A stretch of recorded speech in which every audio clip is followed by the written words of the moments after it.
Hey you guys, Coach Austin here.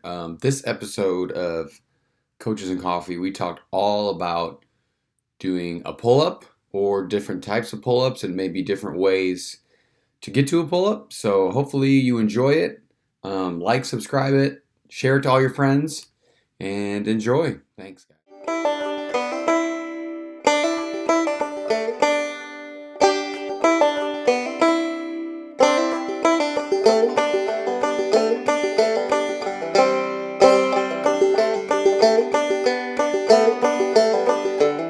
We're live. Today's topic, Coaches and Coffee, how to do a pull-ups or how to do more pull-ups. Or upper body pull. My guy Austin, Corbin, Mike, let's do this. Mike and the boys. That's Coaches right. and Coffee. Thursday. I don't know why that just don't. We're doing it every week. Last week we had a really good one. That we brought it into the Ed Center. I like the vibe of it. We were a little bit more hands-on. And if you haven't watched that one of squatting, I actually think it was probably our best one. This one's probably going to be more like X's and O's, splits, best exercises, what beginners should do, what more advanced trainees should do. So today is going to be a little more chit-chat than hands-on. So, Corbin, you worked out today? Actually, I didn't. Oh, my Yeah, no, I slept it. I set my alarm for 5:45, and I snoozed that mud for an hour, and I was just really tired. I was pretty active yesterday, and felt like I just, need a little more sleep. Yeah. You got some pool time too. You got a little color. Yeah, nice and tan. I saw that. You slept on the pool deck too. That must be nice. It was. What do you mean you slept in the pool? You fell asleep? No, I was tanning. Oh. Well, maybe. Probably fall asleep out there. I might fall asleep on the pool deck this afternoon. I wish. Before we go to chicken and pickle. I'm gonna train up till then.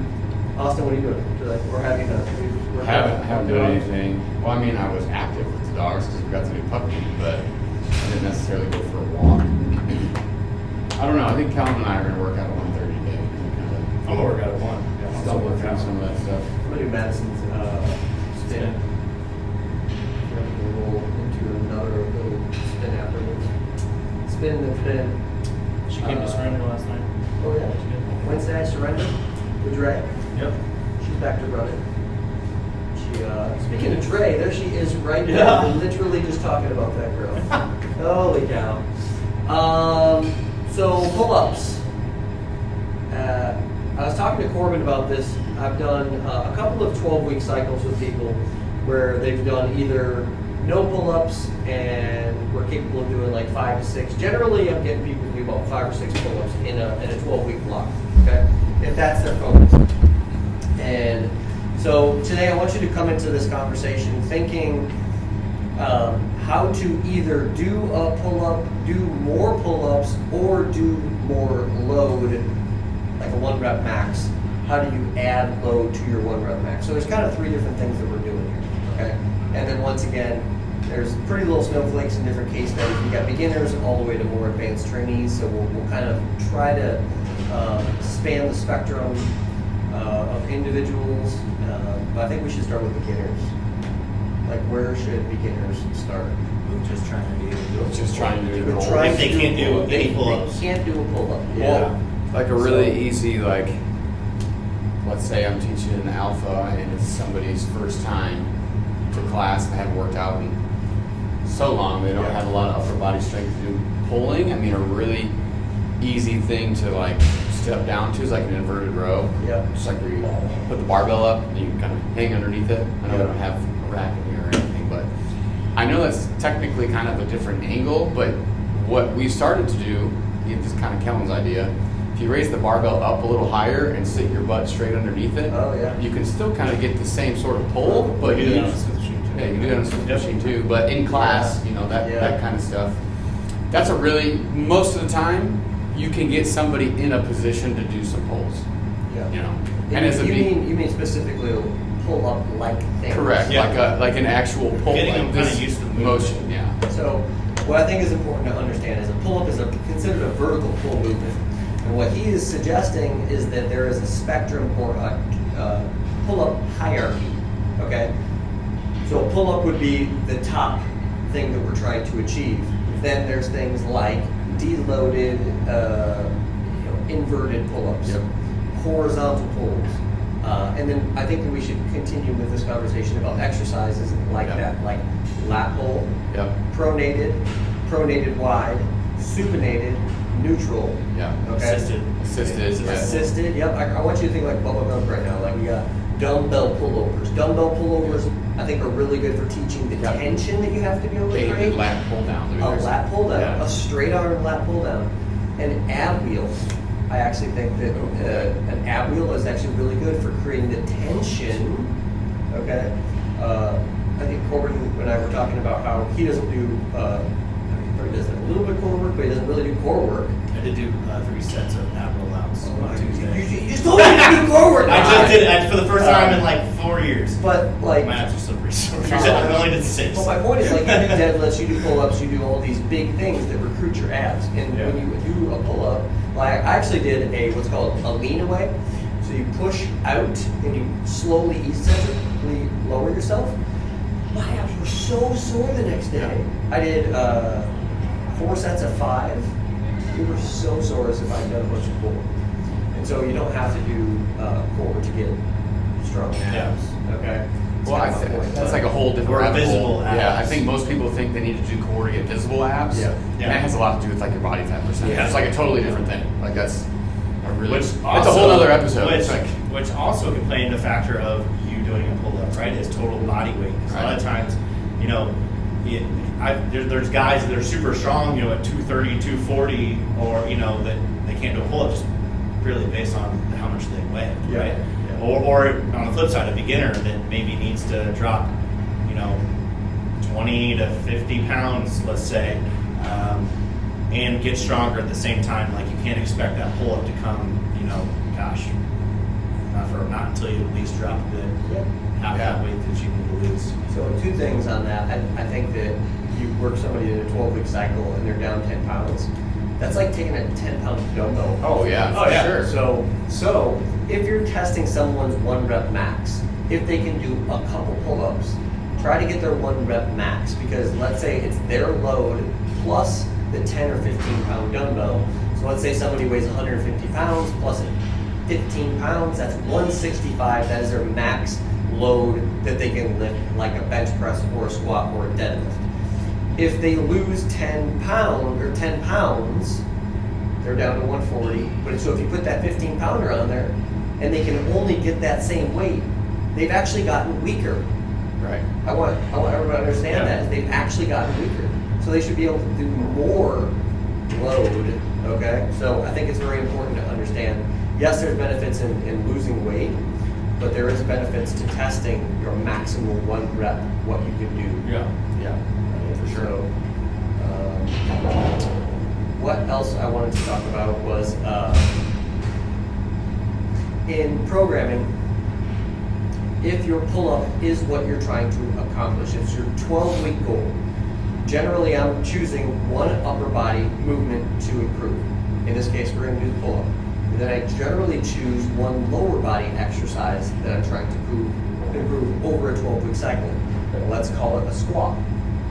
Okay? And so then if we move from left to right, or week 1 to week 12, the movements should get more and more aggressive, more and more intense, more load should be achieved. Okay?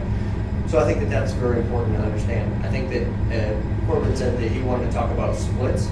I think that in order to do a pull-up, you need to be able to do it multiple times in the week, or things like it multiple times in the week, because strength in these movements, it takes a certain amount of proficiency and skill. Okay, so if on Monday you do a pronated lat pull down, on Wednesday you could do a neutral grip assisted pull-up, and on Friday or Saturday you could do some other variation as what I would call your A series main event lift, if you're trying to improve your pull-up. Now, Make sure the volume's appropriate, too. Don't be doing 10 sets each one of those days. Correct.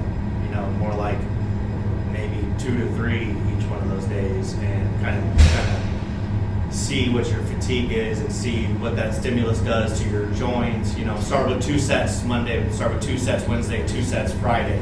And if you feel pretty good, feel okay, maybe increase to 3 sets on Monday, but still keep 2 sets Wednesday, Friday, right? You can always add more. So 2 sets of what? Like if you're lat pull down, like you're talking about pull downs, Yeah. like different pull downs, doing one Monday, doing one Wednesday, and doing one Friday. So 2 sets. So literally only 2 sets. What kind of reps are you talking about? I don't know. That's kind of tough because on pull downs, Week 1 through 3. Like call it week 1 through 3. On pull downs, honestly, I really don't like people doing lat pull downs less than 10 reps. I mean, it's just one of those. So I would, if I could, jump in. I don't want them to exceed 12, especially as their A series exercise. Yeah. I wouldn't mind them if weeks 1 through 3, like maybe 8, if we're trying to truly make them stronger. Because then in the next phase, I like to work more linear so that maybe the next phase is a 5 to 6. And so they're progressing intensities by doing less reps, higher intensity, right? But then in their B or maybe even C series, they're doing things to ingrain the movement pattern. So they might do a weeks 1 through 3, they're doing a lat pull, like you said, for 8, call it 10 reps, maybe 2 to 3 sets, 3 to 4 sets, whatever. Yeah. Like I said, you progress each week, Yep, right? yep. Learn, feel, see how your joints feel, see how your elbows feel, because a lot of those things can flare things up. So if you jump into that first week and you're doing 4 to 5 sets of lat pull downs, Monday, Wednesday, and Friday, each day, 4 to 5 sets, and you're coming off that week, and your elbows are giving you all kinds of issues and stuff, and it's just not. So if the lat pull for 3 to 4 sets, 8 to 10 reps, was your A series exercise, remember that's a vertical pull bilateral movement. I come from the train of thought that there's something called the 90-degree principle. If you're doing a vertical pull, what complements that is a horizontal pull. So you could either stay with the vertical pulls for that entire day, but I generally like to complement it with unilateral horizontal pulls. So the A series exercise could be a pronated lat pull for 4 sets of 10, for 4 sets of 8, and the B series exercise could be a single arm. Now, if the lat pull was pronated, maybe the seated row, so that helps strengthen those scap retractors. The single arm row might be the same, but it should not be less than the A series exercise. So meaning if the A series was 8 to 10, the B series exercise cannot be 8 or less. It has to either be 8 to 10 or more. Make sense? It cannot be less. That's kind of where I come from. The A series exercise is the main event. It should be neurologically the most taxing and the most skill-based movements. So that from a programming standpoint is where I come from. I come a lot from Stefan, Kilo Strength. That's where I got a lot of those principles. And it's the same thing with a press. If you're trying to improve your bench press, you do a bench press as your A, and then maybe your B series press movement is a unilateral dumbbell overhead press. Now, when you say that, are you talking in terms of supersetting or just separate sets? Yeah, I like to do a lot of supersetting. So if it's a good topic. If we did a lat pull pronated 4 sets of 8 to 10 reps, I would generally superset that with an agonist-antagonist movement, whether it be like a barbell overhead standing press, a barbell overhead seated press, a seated dumbbell 70-degree neutral grip press. Okay, so that's a really good question. Yeah. I do like to work agonist and antagonist. So if the vertical pull was our pull, then I like to complement it with a vertical press. I think I was making sure, because for a second there, I thought you were alluding to doing your vertical pull and then going right into a horizontal pull, and I was just slightly disagreeing.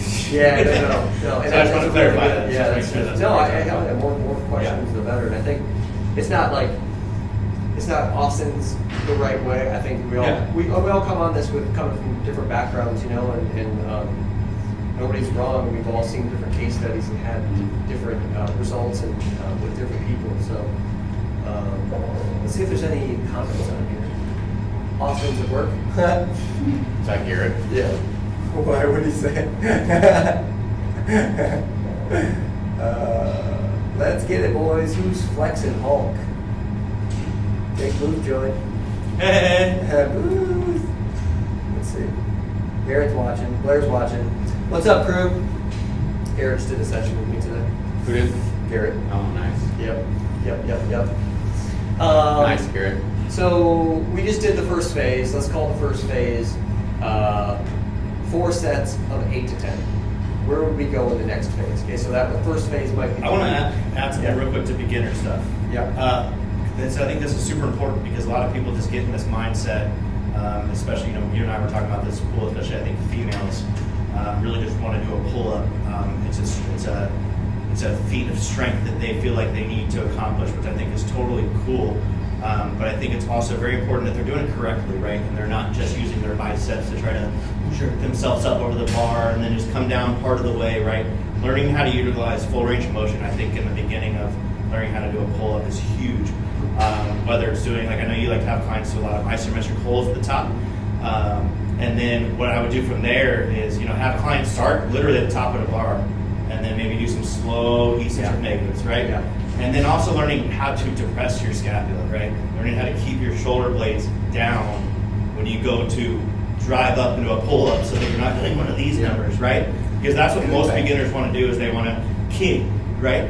Instead of using their lats and actually pulling here. So that's where you can use those lat pull downs to help learn how to train those scapulas to stay down and back like that so that you're actually doing a correct pull-up and not just some one of these numbers. So we talked about the A series. The B series is kind of like maybe unilateral exercise. In my belief, the C series exercises are more things that kind of fill in the gaps for your pull-up. So if we find in our assessment that our client has weak external rotators, weak low traps, weak mid traps, weak posterior deltoids, that's where we could then do some of those movements to fill in the gaps. Because if they're not, like you said, if they're pulling and they're coming up like this, or they're like constantly complaining about having, oh, my traps are always so tight, or hey, we did these static pull-ups, and I get this, and sometimes I get overly aggressive with people. Hey, let's do static holds, and they're not ready for that because they're holding with their upper traps. Because they don't know how to control their scapula. Because they don't know how to pull that chest up there. They're not strong enough. So maybe it's a lot of like low trap exercise, a lot of extra rotators, a lot of sideline. Okay. Maybe not even strong enough, just body awareness and learning how to literally control your shoulder blades is like so foreign for a lot of people.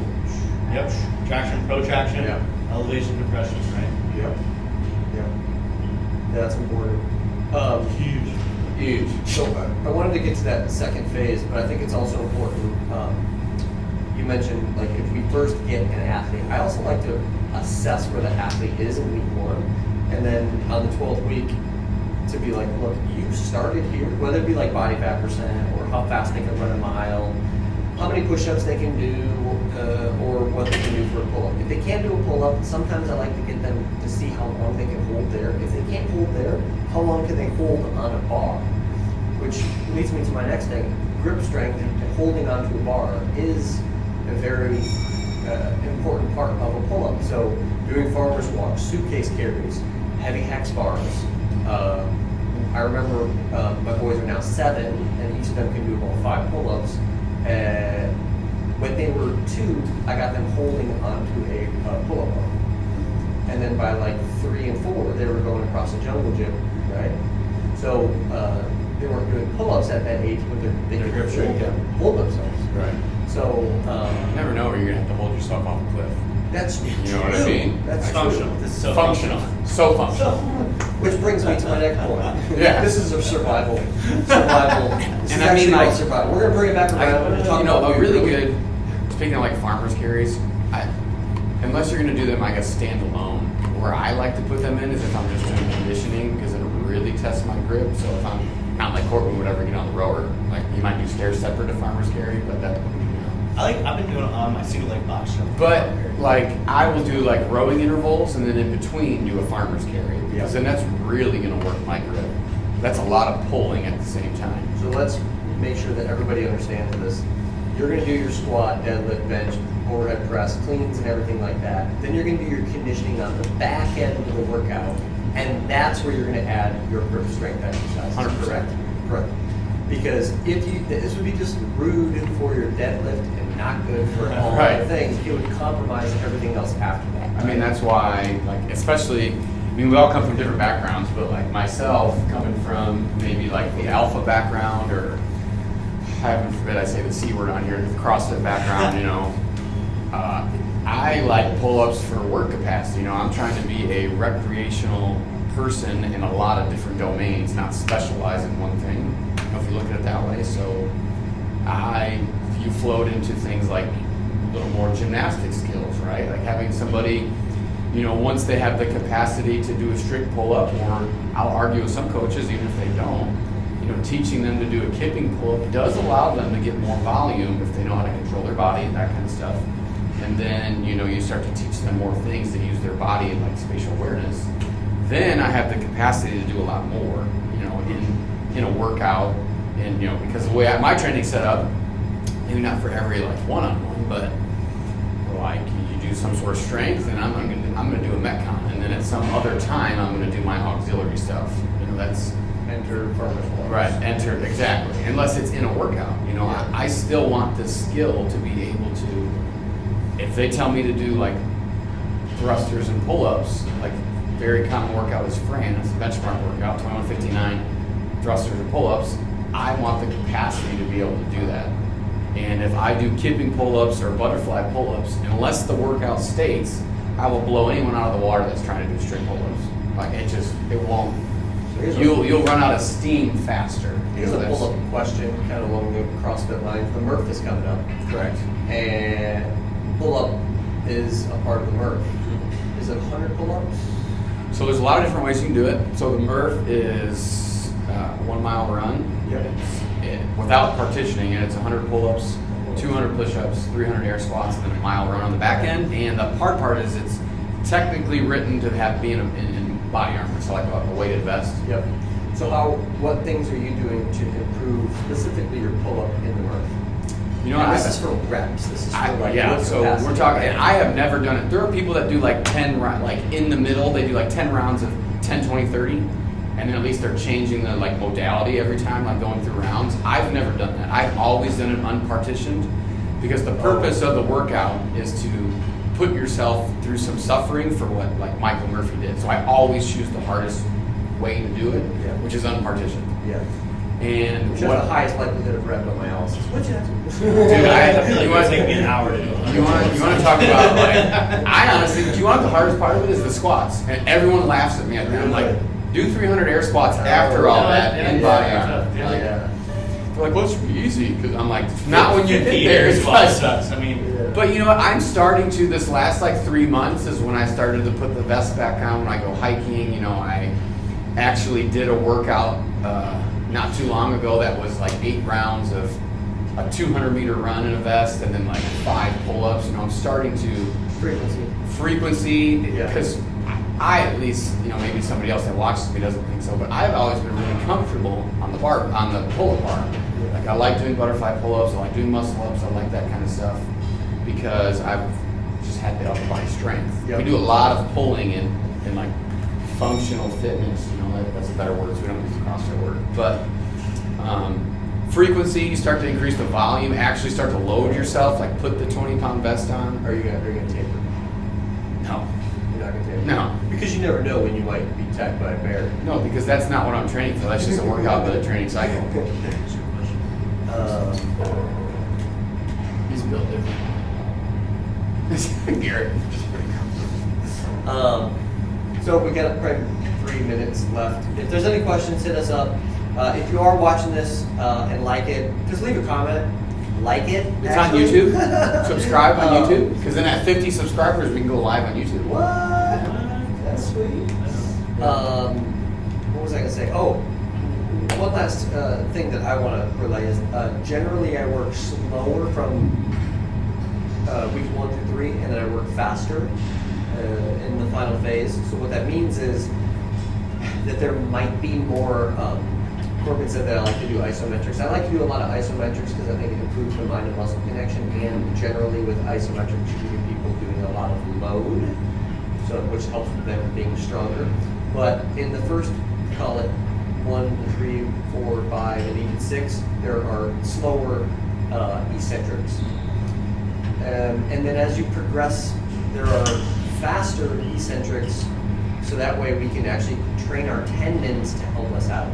So for example, on a bench press, this might be weeks 1 through 3, where it's 4, 3, 2, 1, 4, 3, 2, 1, and then weeks like 10, 11, 12, it might be 1, 2, boom, 1, 2, boom, okay? So that's how things progresses from, generally I write things slower to faster, and that's for an athlete as well. So someone looking to perform in a pull-up, whether it be doing more load, or trying to do, that's how I wrote that. So, yeah. We're in a good spot, I think. It was good. Talked a lot of stuff, a lot of different styles of coaching, things to train for. But I think it was a lot of good ways to get good at pull up. Yeah. Some of them I pull. Weighted pull-ups, if you can already do pull-ups. Yeah. No, like let's say you can do 10 really good strict pull-ups, Yes. and you're like, man, That's I a good really number. want to get to like 12 or 15. Yeah.